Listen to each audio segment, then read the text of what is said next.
After my graduation, my parents tried to steal my inheritance for my sister, but my grandparents revealed a shocking twist. Hi, my name is Amelia Carter. I am 22 years old, and I was born and raised in a small, quiet town on the outskirts of Cleveland, Ohio. From the outside, my family looked like any ordinary middle-class household, with a two-story home, a small garden, an old garage that smelled of motor oil, and two daughters growing up together.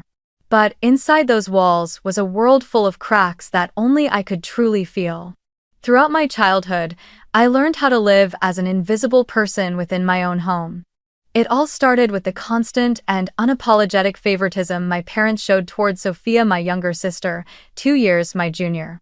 To them, Sophia was a precious jewel to be treasured, while I was just a shadow, existing only to serve, to sacrifice, and to stand as the backdrop for her to shine. I still remember my 10th birthday when my mother baked a small cake from a store-bought mix, and dinner that night was nothing more than simple spaghetti and meatballs. I didn't dare complain. I just quietly blew out the candles and made a vague wish I can no longer recall. Yet 2 weeks later, when it was Sophia's birthday, my parents rented out an Italian restaurant in town, invited all her friends, bought her a brand new pink dress, and showered her with expensive gifts. I stood in the corner, watching Sophia beam under the twinkling lights, and I realized who was truly considered the daughter in their eyes, while I was merely a name mentioned for form's sake. I used to think maybe my parents were just busy, that perhaps it wasn't intentional. But as the years went by, the repetition of it all made it impossible to keep lying to myself. When I was in 7th grade, I poured all my effort into a science project on solar energy, staying up late night after night to finish the presentation board. I brought home first prize at school, received praise from my teachers, and even had my name featured in the local newspaper. I waited, hoping for a word of recognition, a hug, something from my parents. But that evening, all they said was, "Yeah, that's good," before turning to Sophia to ask if she had finished her math homework. And the cruelest part? Just a week later, Sophia came home with a B+ in English, and my family immediately took her out to celebrate as if she had just won a Nobel Prize. I sat quietly in the back seat, my chest tight with bitterness, listening to their laughter and wondering if it would ever be my turn to be celebrated. I can still hear my mother's voice, the one that haunted me all throughout childhood. She always said, "Amelia, you're the older sister, you have to sacrifice for her. You're stronger, you're smarter, you have to give way to your sister." At first, those words might sound like trust, but in reality, they were a sentence that condemned me to a life where I would never come first. Over time, I learned to swallow my tears, to stay silent, never complain, and just endure quietly. But the feeling of never being enough, of always being second best, clung to me like a long dark shadow. It made me look in the mirror and fail to see any worth in myself. I became a child who lived in silence, trying to do everything perfectly in the desperate hope that one day I might finally be acknowledged. But that day never came. And slowly, I came to understand that in this family, perhaps the only place meant for me was to remain invisible. As I entered my teenage years, I slowly realized that if I kept waiting for recognition from my parents, I would never truly find my own worth. Their silence and indifference forced me to seek another way to survive. I threw myself into studying as if it were the only lifeline keeping me from drowning. I devoured every book I could find in the school library, from science and literature to history, because I knew knowledge was the only thing that could open a way out of that cramped and suffocating house. Beyond that, I joined every club I could.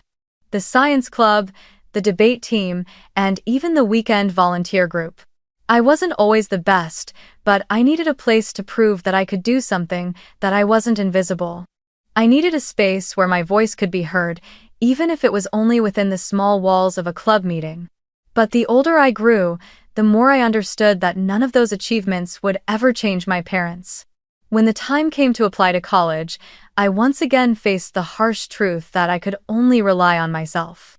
While my friends had parents who sat with them for hours, polishing every line of their essays and taking them to meet admissions counselors.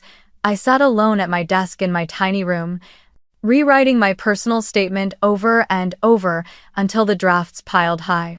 I taught myself online how to write, how to apply for scholarships, how to fill out every section of the forms. My parents never once asked me which schools I had chosen, nor did they offer to help in any way. All of their attention was poured into Sophia, who at that time was busy competing in local dance contests. I remember overhearing my mother telling an acquaintance, "Sophia is the one with real potential, she could become a star." As for me, in their eyes, I was just the smart but dry daughter, someone with no future worth mentioning. The day I received my college acceptance letter, I broke down in tears. Not tears of pure happiness, but of bitter sorrow when I shared the news with my parents and was met only with an indifferent nod. I can still remember my father glancing up from his newspaper and saying, "Good, at least you won't be bothering us anymore."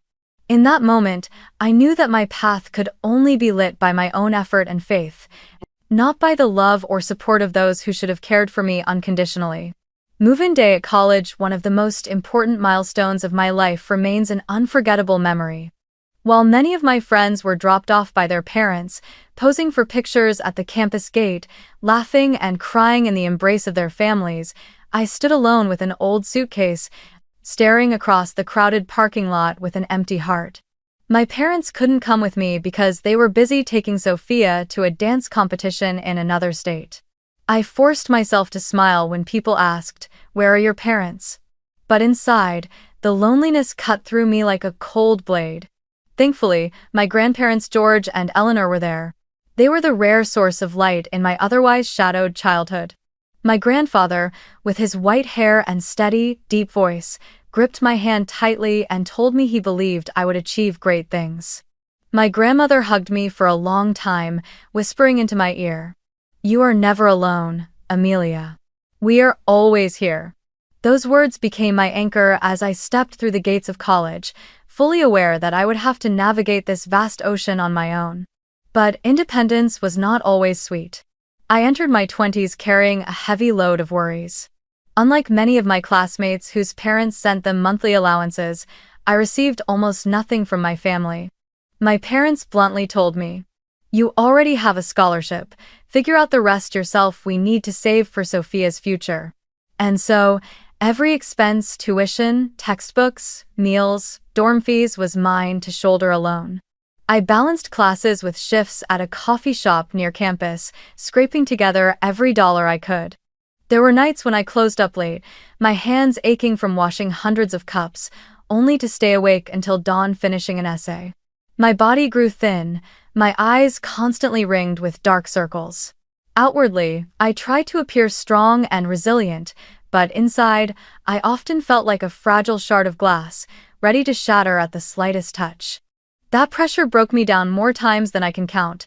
I cried alone in the dorm bathroom, biting my lip so hard just to keep the sobs from escaping. My heart would pound so fast it felt like I couldn't breathe whenever I thought about all the expectations and responsibilities weighing on me. I couldn't take it anymore. That was when I turned to therapy. At first, I felt ashamed, thinking only weak people needed a therapist. But I soon realized the truth was the complete opposite. Only by daring to face my pain could I become truly strong. Each session was a difficult journey. I had to open up about buried memories, forgotten birthdays, endless comparisons, and those constant words, "You must sacrifice," cutting into my heart like a blade. Slowly, I began to understand that I wasn't wrong, and I wasn't worthless, no matter how much my parents had made me believe I was. I was just a child yearning to be loved fairly. Thanks to therapy, to the warm embraces of my grandparents, and to the resilience I had been forced to build, I learned step by step how to find balance. I stopped chasing after my parents' recognition and focused instead on affirming my worth to myself. I didn't need to be a star like Sophia, and I didn't need empty praise from my parents. I only needed to know that I was living true to myself, giving my all, and moving forward. That became the only way I could survive my wounded youth and step into adulthood with at least a little faith that I deserved a place in this world. My graduation day came on a bright early summer morning, sunlight pouring across the university campus. I had imagined this moment for so long. Walking up to the stage in a deep blue gown, square cap on my head, my name echoing among hundreds of students, and the proud eyes of loved ones watching me. It was the moment that marked 4 years of hardship, sleepless nights with textbooks, exhausting part-time shifts, and the hidden tears I shed in silence. I wanted to believe that today would be the reward for everything I had endured. When I looked out into the audience, I saw my grandparents sitting in the front row, their faces lit up with joy. My grandfather George held an old camera, carefully capturing every moment, while my grandmother Eleanor dabbed her tears again and again with a pale blue handkerchief. I had never seen them so happy. They had walked beside me through all the difficult years, had witnessed me wrestle with the pain of being abandoned, and now they were here to watch me receive my hard-earned degree. Their presence alone was enough to warm my heart. In stark contrast, my parents arrived almost halfway through the ceremony. As I sat among my classmates in the rows of graduating students, I caught sight of them slipping in, glancing around for seats. I noticed the way their eyes kept flicking to their watches, their minds clearly elsewhere. And just as I expected, they barely stayed for a short while before standing up, excusing themselves because they had to take Sophia to a modeling photo shoot. I can still remember my mother leaning close to whisper in my ear before leaving. "Please understand, Sophia has such a big opportunity, I can't let her miss it." There were no words of congratulations, just a hollow apology and the sight of their backs disappearing through the exit doors. I sat still, biting my lip hard, holding back tears while all around me, other parents stood and cheered proudly for their children. When I walked across the stage and heard my name echo through the speakers, in that vast auditorium, there were only the trembling claps of my grandparents. My grandfather shouted, "That's my granddaughter," his voice breaking with emotion. I bowed my head as I accepted my diploma, feeling both proud and bitter at once. Part of me still longed for my parents to recognize my effort, but another part of me knew deep down that it had never happened before, and it likely never would. After the ceremony, my friends gathered with their families to take pictures, laughter and joy filling the air. I stood with my grandparents, the three of us holding each other tightly. My grandfather told me that I was his greatest pride, that no matter what anyone else said, he always believed I would do something extraordinary. My grandmother added, "You've gone further than we ever dreamed. You are living proof that resilience bears sweet fruit." I nodded, smiling through tears, imprinting every word deep into my heart. But that joy did not last long. Just a few weeks later, I received the devastating news that my grandfather had passed away from a sudden heart attack. The world seemed to collapse beneath me. He wasn't just my grandfather, he was the father I never had, the steady shoulder I leaned on whenever I felt too weak to stand. On the day of his funeral, I stood silently before his portrait, my trembling hands laying down a bouquet of white flowers, my vision blurred until I could no longer clearly see his face in the frame. The ceremony unfolded with the sound of muffled sobs, but inside me was a grief too deep for words. It felt as though a piece of my heart had died with him. Grandma Eleanor held me tightly after the funeral, whispering, "You cannot fall, Amelia. He wanted to see you live strong." I nodded, but inside I was hollow. Every night, I found myself missing his voice, missing the way he would call to ask if I was eating well, if I was sleeping enough. Now all of that had dissolved into silence. I once thought graduation was the beginning of something new, but it turned out to be the opening act of a series of losses. In the chaos that followed the funeral, I never imagined that his will would be the spark dragging the entire family into conflict. I believed that the love he gave me was enough, that the final words of encouragement he left behind would be the greatest inheritance. But then I discovered he had left more than that, a significant portion of his assets, carefully structured with deliberate conditions. At the time, I couldn't foresee how those sheets of legal paper would become fuel for a fire, igniting a family battle I had never wished to fight. All I knew was that a new chapter had begun, a chapter where I would have to face the raw truth about greed, favoritism, and the strength my grandfather had quietly entrusted to me. The will reading took place in a formal conference room at a law office in downtown Cleveland. The air there was both solemn and heavy, like a door closing tightly between the past and the future. I sat beside Grandma Eleanor, her hands trembling but her gaze steady and fierce. In my mind, I could still see Grandpa George, the man who had watched over every step I took. I thought I had cried all the tears I had at his funeral, but the reading of the will stirred up a new tide of emotions in me. Grief, gratitude, and fear all at once. My grandfather's lawyer, a middle-aged man named Jonathan, opened a thick folder and began reading in a measured voice. Grandpa, a successful investor for decades, had left behind an estate worth over $3 million. I heard a murmur ripple through the relatives as the number was announced, like a jolt of electricity rushing across the room. Jonathan went on, explaining that the inheritance would be divided equally among the 4 grandchildren. Myself, my sister Sophia, and our 2 cousins. Each of us would receive roughly $750,000, a figure that made my heart race. I sat frozen, my nose stinging as tears threatened to spill. In my mind, I immediately saw the burdens this money could lift. It meant the student loans that had kept me awake countless nights, the small dream of starting a business I had shelved for lack of capital. The hope of a future where I could finally stand on my own without being looked down on by my family. To me, $750,000 wasn't just money, it was recognition, proof that my grandfather believed in me and entrusted me with a chance to live the life I deserved. When the will reading ended, I wanted nothing more than a few quiet minutes to breathe, to let gratitude for my grandfather wash over me. But almost instantly, my parents pulled me out of the conference room, their eyes cold and their voices sharp, as if a battle had been waiting all along. My father stepped directly in front of me, his eyes stern and pressing down like a weight. He said, "Amelia, you need to give your share to Sophia. She's the one who needs to be taken care of. You're strong. You can manage on your own."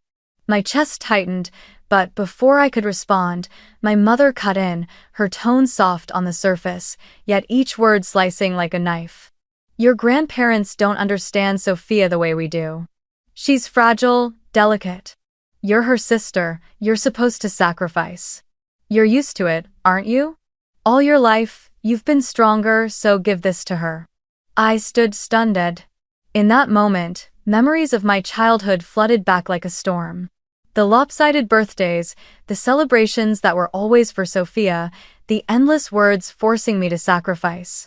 I had thought that after all these years of effort, after graduating college, after proving myself, I would finally escape that cycle. But here it was again, even when I had been left a rightful share by my grandfather, they still wanted to take it from me and hand it to Sophia as though I had never been worthy. I drew in a deep breath, forcing myself to stay calm.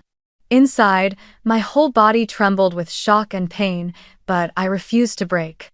I looked straight into their eyes, my voice hoarse but steady. "This is Grandpa's will, not yours. He thought of all of us, he divided it equally, fairly. I will not let anyone change that." My father narrowed his eyes, as if he couldn't believe I had dared to speak so directly. My mother shook her head, sighing in deep disappointment, as though I had just made a grave mistake. In their eyes, I saw the same familiar look I had known all my life, the gaze of people who only wanted me to disappear or quietly exist as the backdrop for my sister. But this time, I knew I was no longer the child who swallowed her tears in silence. I was old enough now to stand tall, to protect the legacy my grandfather had entrusted to me. In that moment, I understood that the real battle had only just begun. What had happened in the conference room was merely the opening act. This inheritance was not just money, it was justice. It was the trust my grandfather had placed in me.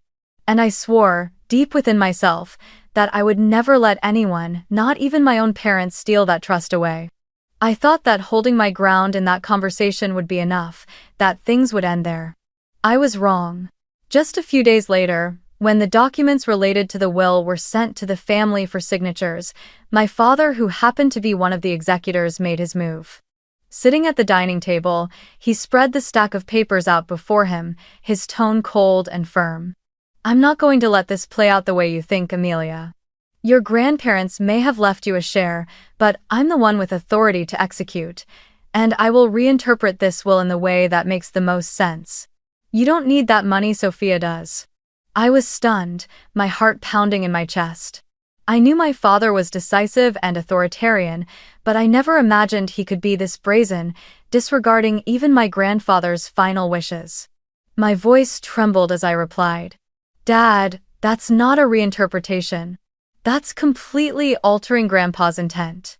He wanted it divided equally among all of us. You have no right to take my share away." But all I got in return was a dismissive smirk. He scoffed, his words sharp and unyielding. "The authority lies with me. Do you really think you know the law better than I do? You're young, you don't understand. This family needs balance, and the only way to achieve that is for Sophia to have more. She's fragile, she needs support, and you're strong enough to stand on your own." Those words struck me like a hammer to the head. As if that weren't enough, my mother, sitting beside him, added, "Amelia, don't be so selfish. If you truly love your sister, you should understand and sacrifice. What would you even use the money for? To pay off debts? To invest in some foolish startup dream? Sophia is the real future of this family. She needs that money to build her career." My hands went ice cold, every vein in my body stiffening. I had never imagined that even now, after everything, my parents could say such things, dismissing my dreams and lifelong effort, reducing me to nothing more than an obstacle to Sophia's spotlight. I fought to stay calm, though the pain in my chest was suffocating. "I'm not selfish," I said, my voice trembling. "I only want to keep what belongs to me. This was Grandpa's wish. If you truly loved him, you would respect that." But instead of listening, they glared at me as if I had betrayed the entire family. My father roared, "Ungrateful. Do you not know who raised you all these years? You only think of yourself. You're nothing but greedy." Each word stabbed into me like a knife. I had never felt so humiliated in my life. Sophia sat silently in the corner, quiet since the beginning. I looked at her, hoping she would at least stand up for me or speak one fair word. But when I called her name, her eyes slid away.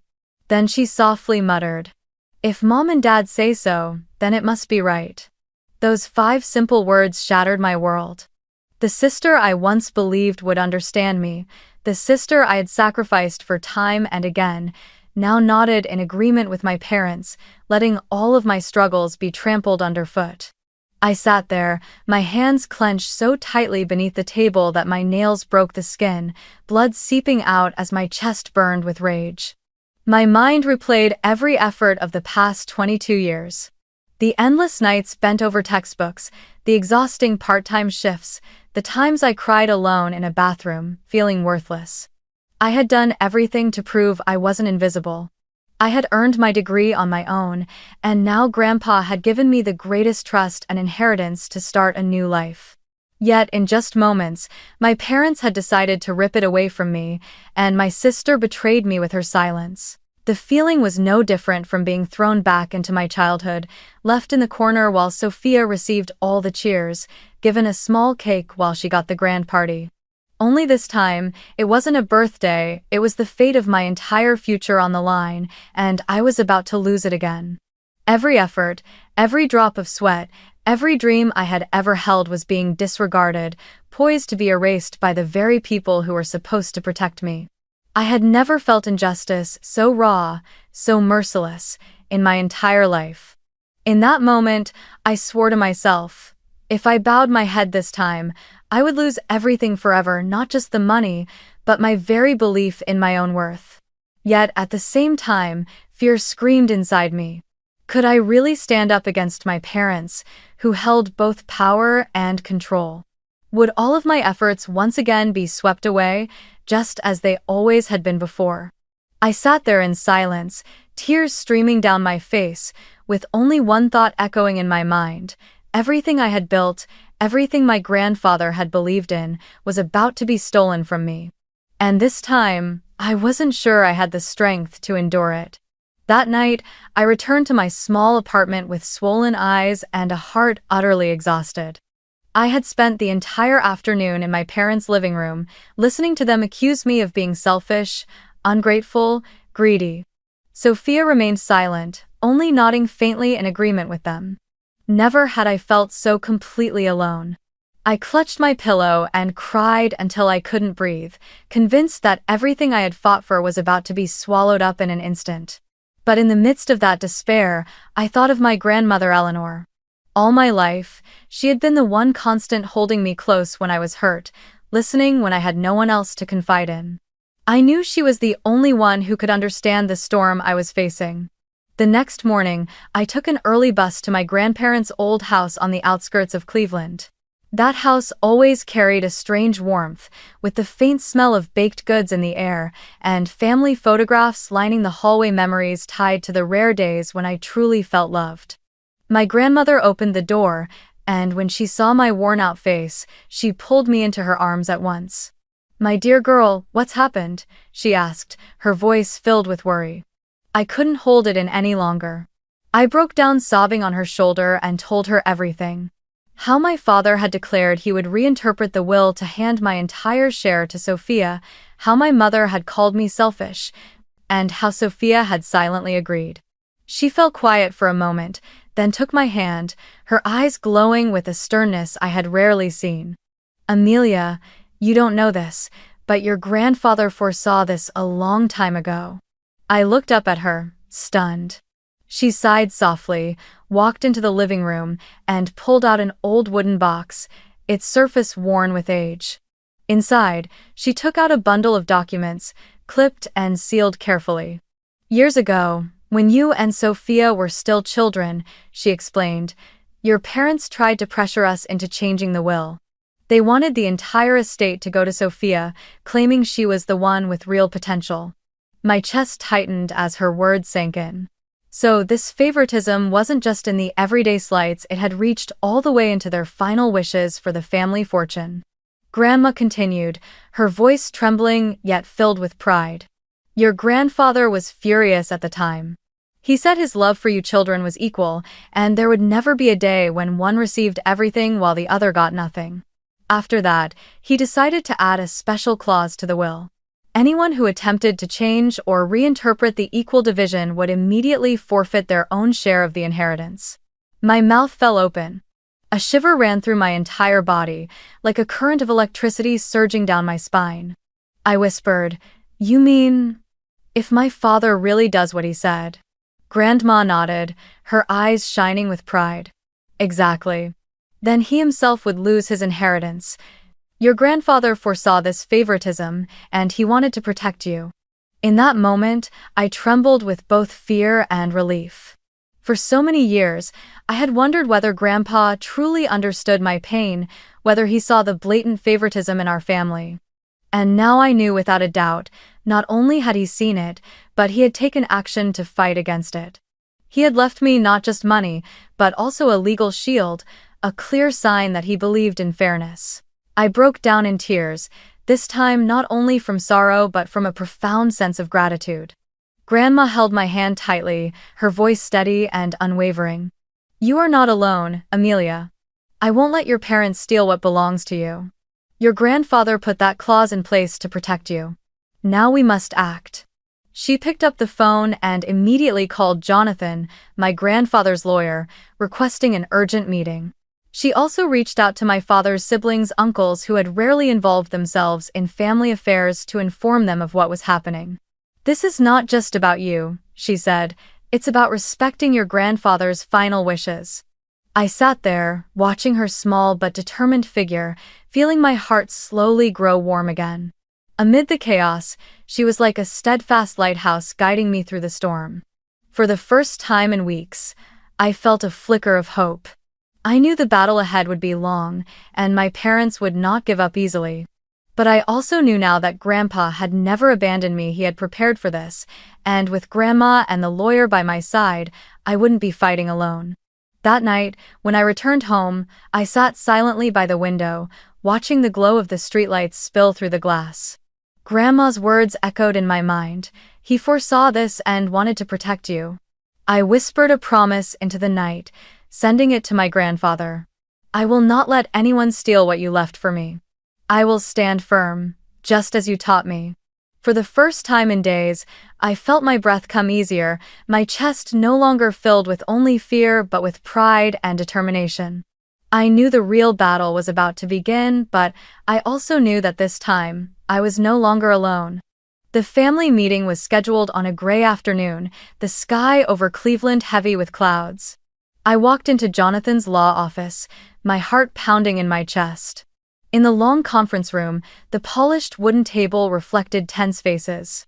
Grandma Eleanor sat beside me, her hand gripping mine tightly in silent encouragement.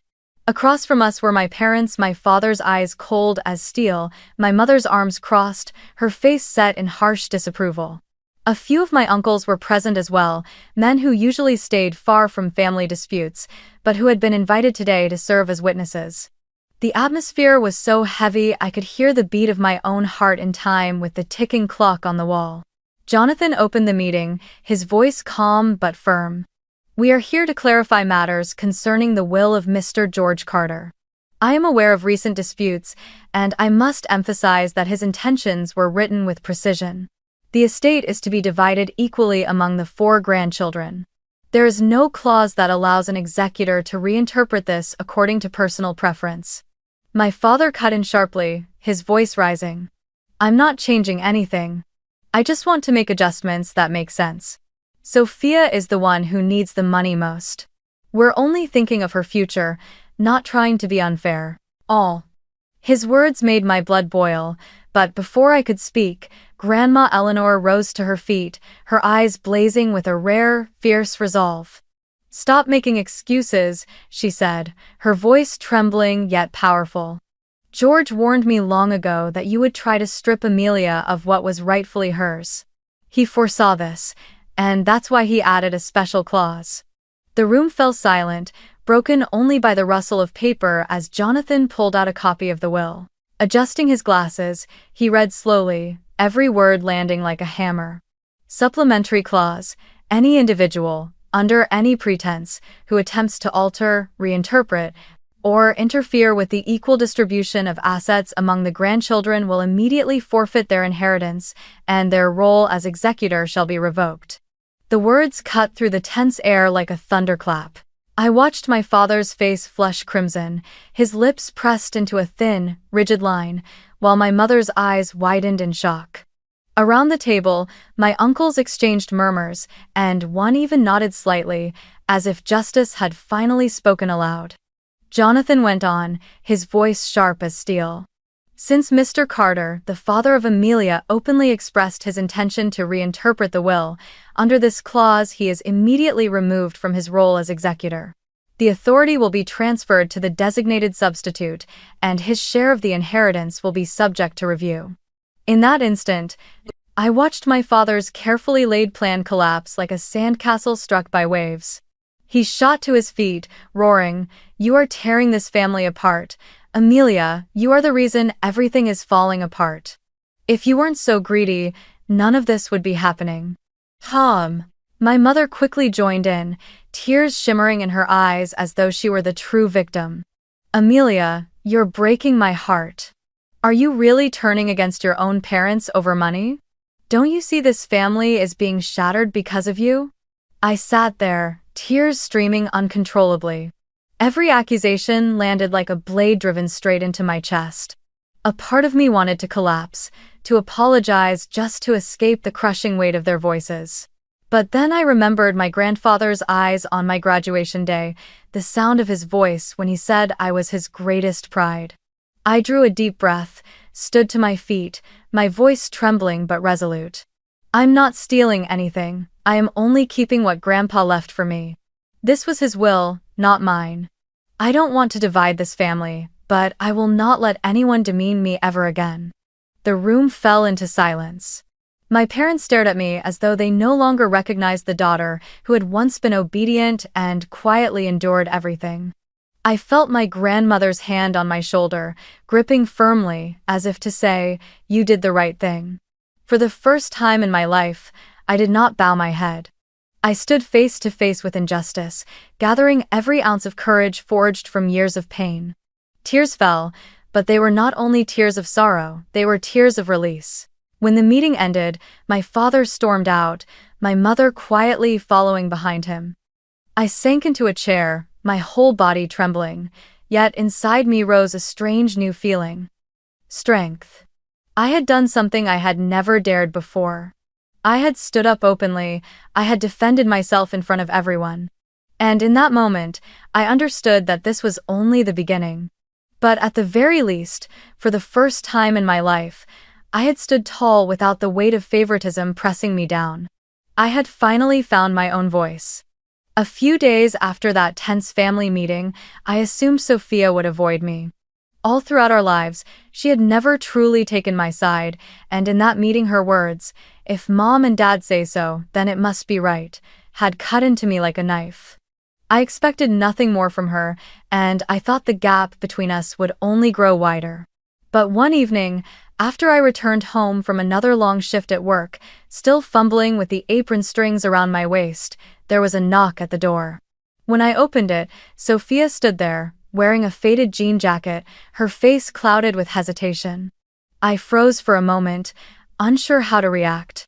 Years of bottled-up hurt made me want to slam the door shut, but her eyes, fragile, uncertain, almost pleading, stopped me. I silently stepped aside and gestured for her to come in.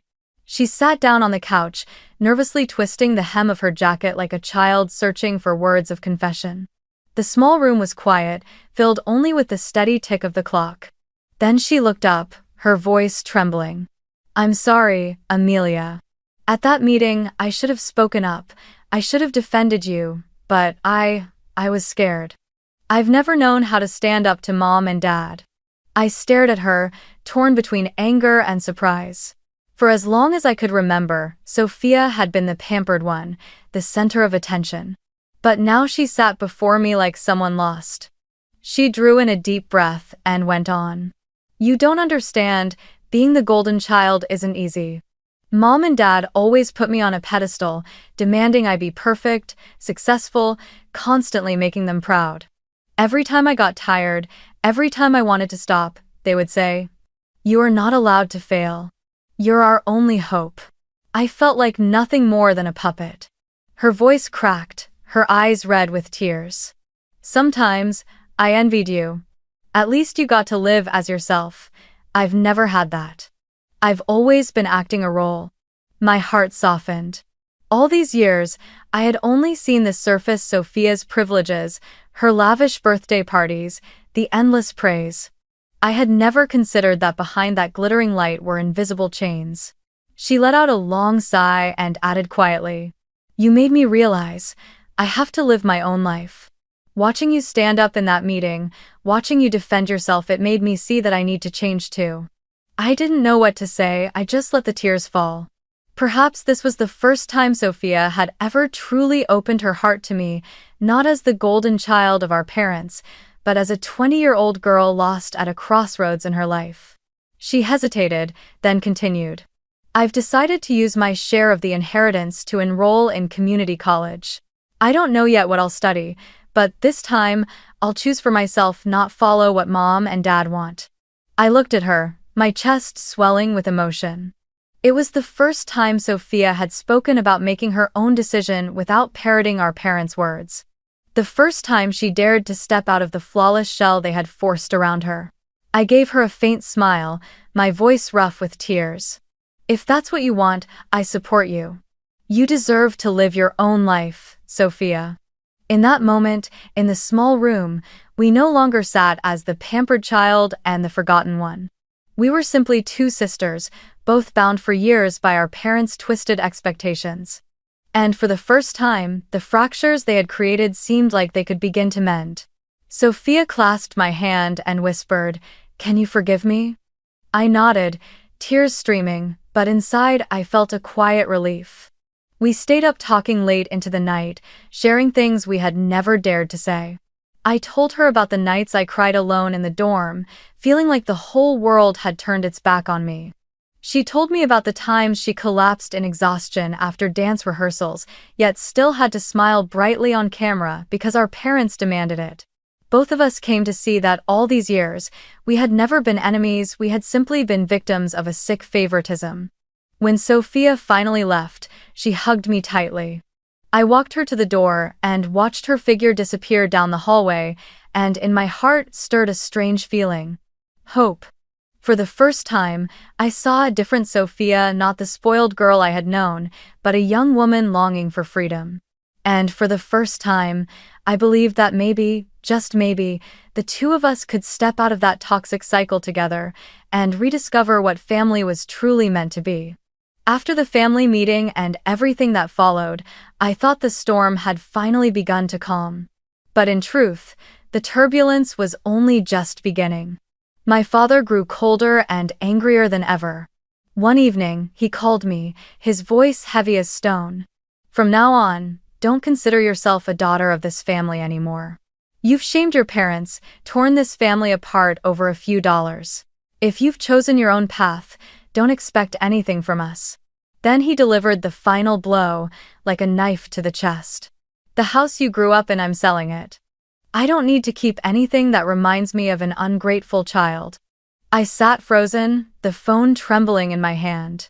That childhood home, filled with so many painful memories, was still the place where I'd known rare moments of comfort in my grandparents' arms, still the place where I'd spent hours reading books just to escape reality. And now my father was willing to erase it completely, as if cutting off every last thread that bound us. Alone in my small apartment, I felt utterly hollow. I knew he was furious about being removed as executor, but I hadn't expected him to wield that anger as a weapon to threaten me, to deny my very existence. In that moment, I felt orphaned a second time, not because I had lost my grandfather, but because I had lost my father too, the very person who should have protected me. Yet while my father sank deeper into bitterness, my mother began to change. One afternoon, she appeared at my door unexpectedly. When I opened it, I saw a face I barely recognized. Dark circles under her eyes, her cheeks sunken, as though she had been crying for days. She stood there clutching her handbag tightly, her voice trembling. "Amelia, I was wrong." I was stunned, unable to believe what I was hearing. The woman who had spent years repeating the same phrase, "You're the older sister, you have to sacrifice," was now admitting fault. We sat down, the silence between us heavy. Then she spoke. "I haven't been able to sleep. I look at Sophia, I look at you, and I see the weight I've placed on both of you. I thought spoiling Sophia was love, but really I was chaining her. And with you, I thought forcing you to sacrifice was fair, but, in truth, I was crushing you." Her voice broke. "I've started therapy. The doctor says I need to relearn how to love. I don't expect you to forgive me right away, but I want you to know I will try." Ah! Hearing those words, I was both stunned and faintly hopeful. Never in my life had I heard my mother admit she was wrong. Part of me wanted to reject her, to respond with the same coldness my father had always shown me. But another part of me felt my heart soften. I could not forget the wounds she had caused, but I also could not deny the courage it took for her to come here and confess it all. I said quietly, "If you truly change, I will wait. But I need to see respect, not just promises." My mother nodded, tears streaming down her cheeks. For the first time, I felt sincerity in her. Through all the chaos, Grandma Eleanor remained my greatest anchor. She called often to ask if I was eating, reminded me to get enough sleep. One afternoon, when I visited, she pulled me down into her familiar armchair and said, "Amelia, do you know, your grandfather was always proud of you. He once told me that of all the grandchildren, you were the most resilient. He knew you endured unfairness, but he believed that very struggle would make you stronger than anyone else. You were the light of his life." I clung to her and wept. Those words were like medicine, slowly filling the emptiness my parents had left behind. Through it all, I realized something. Family is not defined by blood. Blood does not always equal love. My father who shared my blood was the one who tried to strip everything away from me. Meanwhile, my grandparents who chose to love me fairly were the ones who truly embodied family. And Sophia, For the first time, stepping out of her role as the golden child was someone I could finally begin to build a real bond with. I sat down with my old journal, my handwriting shaky but firm. Family is not a place where you are forced to sacrifice, nor where love comes with conditions. True family is where you are respected, heard, and loved for who you are. I knew the journey ahead would still be long. My father might never accept me, and the scars of childhood would not disappear overnight. But I also knew I had broken free from the chains. I had my grandmother, the memory of my grandfather, and the chance to rebuild with my mother and sister. And most importantly, I had myself stronger, prouder, and fully aware of my own worth. When the storms finally quieted, I began to look forward with new eyes. The inheritance my grandfather left me, $750,000, was not just money, but an opportunity to rewrite my life. I remembered the long nights staring at my computer screen, terrified of tuition bills, of student loans coiling around my neck like a noose. The very first thing I did was pay off those loans. The day the final payment cleared, I sat in my tiny apartment and let out a long, steady breath. For the first time in years, I felt free from the weight of debt. I could finally walk forward without bowing under financial chains. But I didn't stop there. I knew there were so many others like me, students abandoned by their families, belittled, forced to struggle just to survive. I had once been one of them. And I wanted to use this opportunity to give back to those who hadn't been as fortunate as I was to have the support of my grandparents. So I decided to establish a small scholarship fund, the George and Eleanor Foundation, named in honor of the grandparents who believed in me when no one else did. The scholarships would be for young students cast aside by their families but determined to pursue an education. The day I signed the papers to make it official, my heart swelled with pride. I knew, wherever they were, my grandparents were smiling. It was during this time that I also came to understand something vital. My worth had never rested in my parents' recognition. All through my childhood, I had ached for a word of praise, a proud look in their eyes. But now I knew I didn't need that anymore. My value came from the nights I stayed awake finishing a science project, from the long hours I worked to pay for textbooks, from every step I walked, every tear and drop of sweat I overcame on my own. My worth came from my effort and the life I chose to build, not from anyone else. My relationship with Sophia also began to shift for the better. After that night, we texted and called often. She told me about her first days at community college, the mix of nerves and excitement at finally making her own decisions. I shared with her my job search, my long-term plans for the foundation. We learned to listen to each other, no longer letting our parents' voices wedge us apart. I realized that once we both stepped out of the cage of favoritism, we could finally be true sisters, companions, not rivals. My mother continued faithfully with therapy. Sometimes she visited me, bringing dishes she had just learned to cook. We didn't rush into forgiveness, but at least we began speaking as two people trying to understand each other. My father remained silent, distant. Perhaps he will never change. But I no longer let that define my worth. I had learned to draw boundaries. If a relationship only brought pain and contempt, then I had the right to walk away. As I sit and write this story, I know I am not alone. There are so many out there living in families warped by favoritism, poisoned by toxic expectations.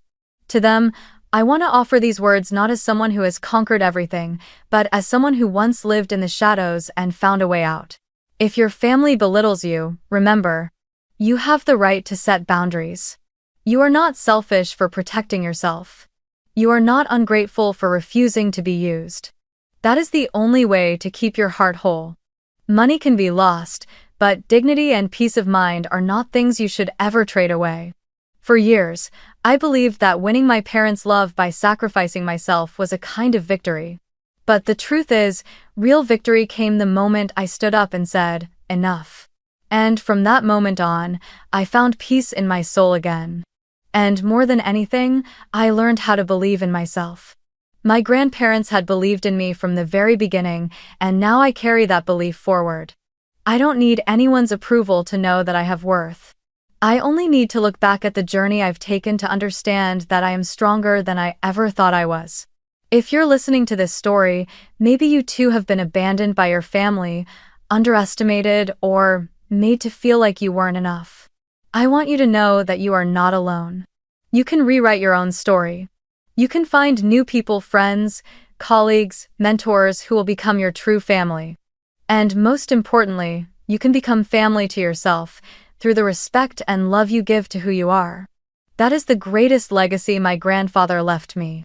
Not the money, but the belief that I am worthy. And in the end, I finally learned to believe in myself.